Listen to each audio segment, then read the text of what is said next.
Okay, so let's talk about Sjögren's syndrome. So these are small facts about each point in definition, pathogenesis, pathophysiology, and what I'm interested in, which is histopathology,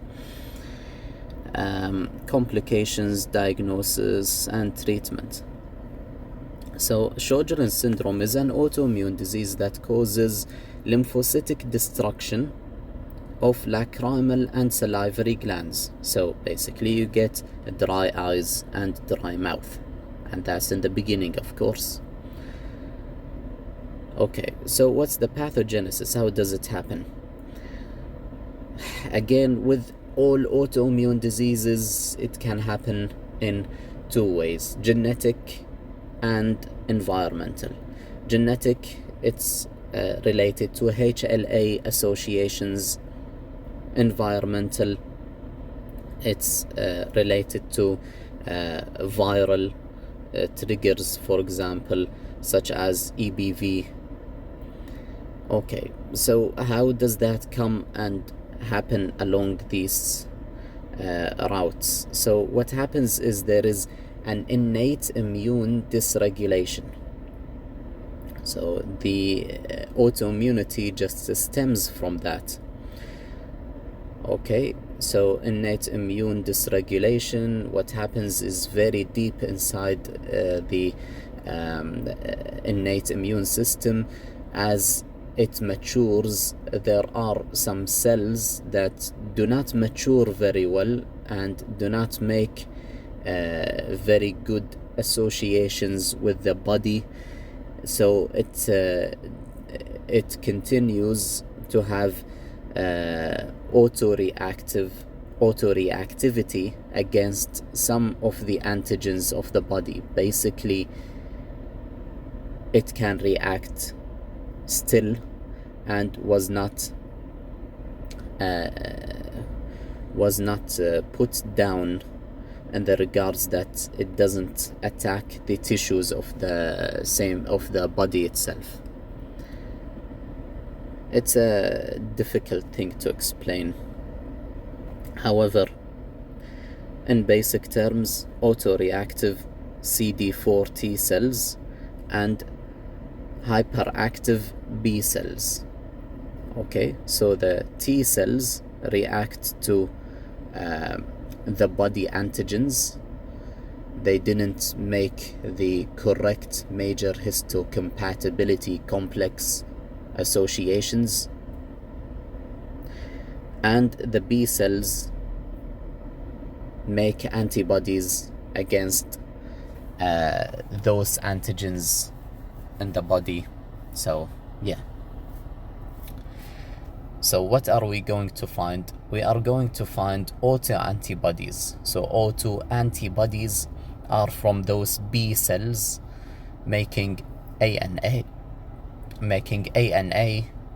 anti-Rosacea, and anti-Lab Saba, whatever you want to call them. And rheumatoid factor sometimes helps us to associate with this disease. When we find rheumatoid factor, we just think autoimmune diseases. I have no idea how to specify those ones.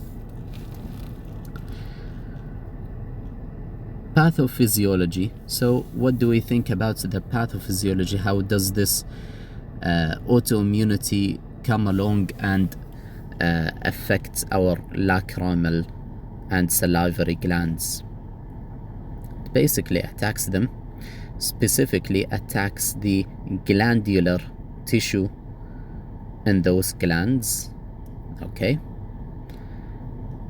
this reduces the tear production, causing xerophthalmia, so zero tears from the eyes, and reduces salivary production, causing xerostomia, zero water on the tongue. Leads to dental caries and swallowing difficulties and parotid gland enlargement, and of course the person seems not to be able to cry. I was trying to make a joke, but I couldn't. Anyway, so difficulty in swallowing dental caries. If you see the mouth of this patient, it looks rock dry, you know. You might see parotid gland enlargement. You might see atrophy if it's a chronic, long disease that has not been dealt with for a very long time, or has been dealt with but it's been there for a while. Destruction continues, unfortunately, unless you give immunosuppressants. Histopathology. So grossly, if we take those parotid glands, for example, and we see them, we might see that they are large, firm in the early part of the disease, and they become atrophic in the chronic part of the disease, so later on. What do we see under the microscope? So we see lymphocytic silodenitis, okay? So that's basically inflammation that is because of lymphocytes inside those salivary glands. This is the hallmark finding. We can also see periductal lymphocytic inflammation, acinar atrophy. You know, the acinar areas are the glandular areas basically. Ductal epithelial hyperplasia. What's ductal epithelial hyperplasia? You know, the ducts, they have epithelial cells. What happens to those epithelial cells? They increase in the amounts of cells. Basically, if it's normally one layer of cells or 2 layers of cells or how many ever layers of cells, it just becomes much more than that. Okay, not necessarily dysplastic, but hyperplastic. So there is also going to be in that same area epimyoepithelial islands. So you could imagine that this is around the ducts of the salivary glands. The main diagnosis is done with H&E stains. Sometimes we use adjuncts, immunohistochemistry stains such as CD3 and CD20 for T cells and B cells to be identified well, but it doesn't really matter because they look like lymphocytic cells anyway. We can use kappa and lambda staining. This is specifically to check for malt lymphoma. That's the best thing.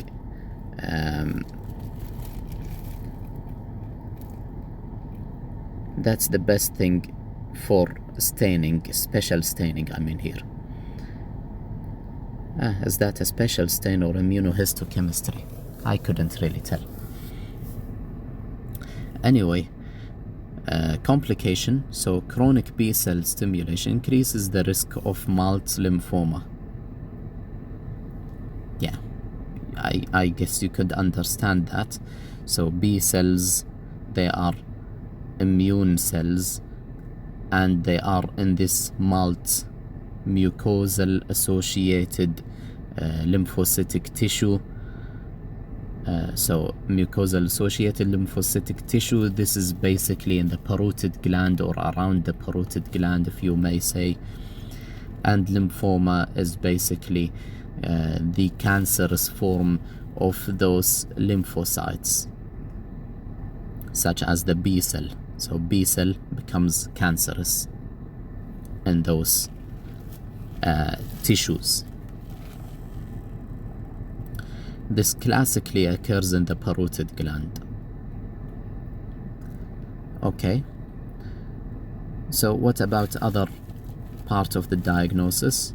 As we've mentioned, we do ANA, anti-rosacea and anti-la saba. and rheumatoid factor. We can also do gamma IgG level, just IgG level. I don't like saying this name. So if these are positive, then we can say that this is likely Sjögren's syndrome. Treatment is mainly symptomatic at first, so we give them artificial tears like cyclosporin ophthalmic eye drops.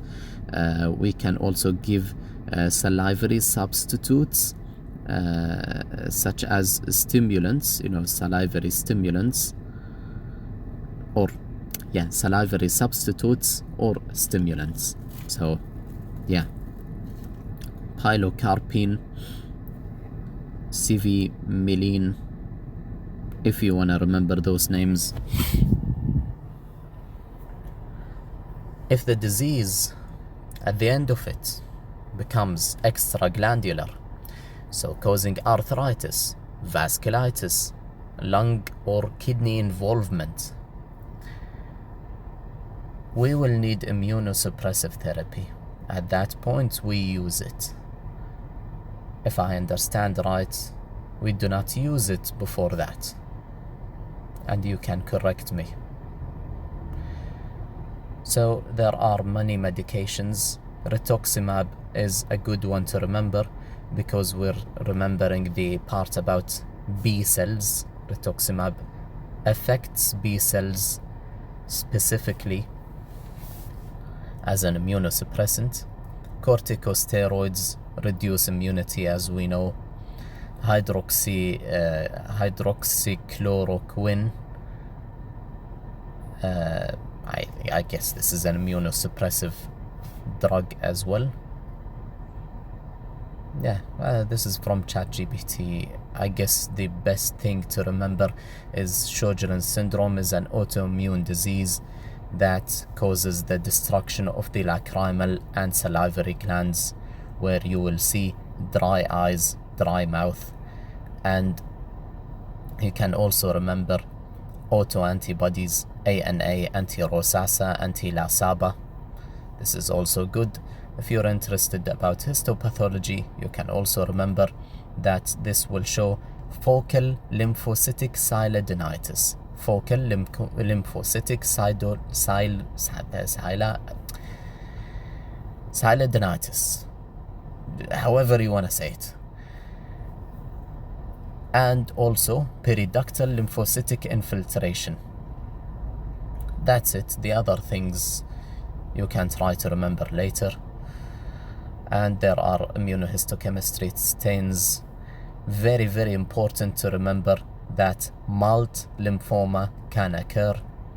And with all autoimmune diseases, you can always get extra things such as vasculitis, arthritis, lung and kidney involvement. Always with the lungs and the kidneys, it's just those culprits, of autoimmunity. And that's it. I hope this was as helpful to me as it was. I hope this is helpful for you as it was helpful for me. And take care.